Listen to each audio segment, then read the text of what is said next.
মালিকের দুনিয়া দ্বন্দ্ব কেন তারে নিয়া। গীতিকবি হিসেবে রাষ্ট্রীয় স্বীকৃতি পাওয়ার আশায় পার করে দেন জীবনের ৭১টি বছর, এখনও মেলেনি রাষ্ট্রীয় স্বীকৃতি। বলছিলাম ২ শতাধিক গানের লেখক বঙ্গকবি শমশের আলীর কথা। কিশোরগঞ্জ জেলার কটিয়াদী উপজেলার বনগ্রাম ইউনিয়নের নগাঁও গ্রামের বাসিন্দা শমশের আলী উর্ফে বঙ্গবাউল। বর্তমানে তার বয়স ৭১ বছর।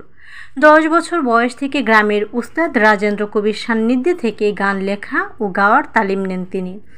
আমার জীবনে আমি ২০০ মতো গান লিখছি। আমি জারি সারি অনেক গান বানছি।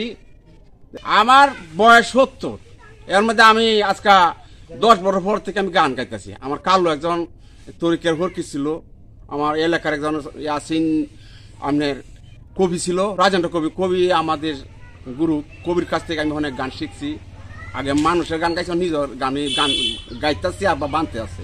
৬০ বছর ধরে গান গাইতেছি। গান গাই আমি কিছু করতে পারি না, তো মানুষের মন জুগাইছি। মানুষের গান বালুফা, এইটাই আমার পাওয়া।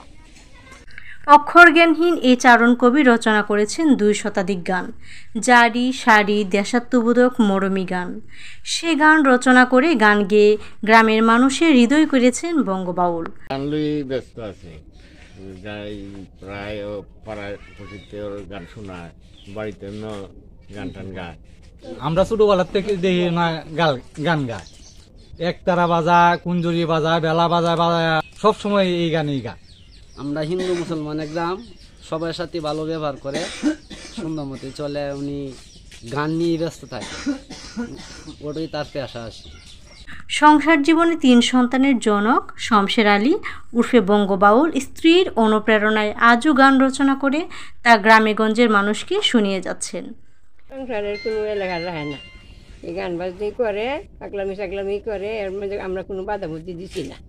এই বই আমরা দিন কাটতে গেছি। রামে বাজারে গান গা, মিটিং গান গা। শেষ জীবনে এই গীতিকবির ইচ্ছে গীতিকার হিসেবে রাষ্ট্রীয় স্বীকৃতি পাওয়া।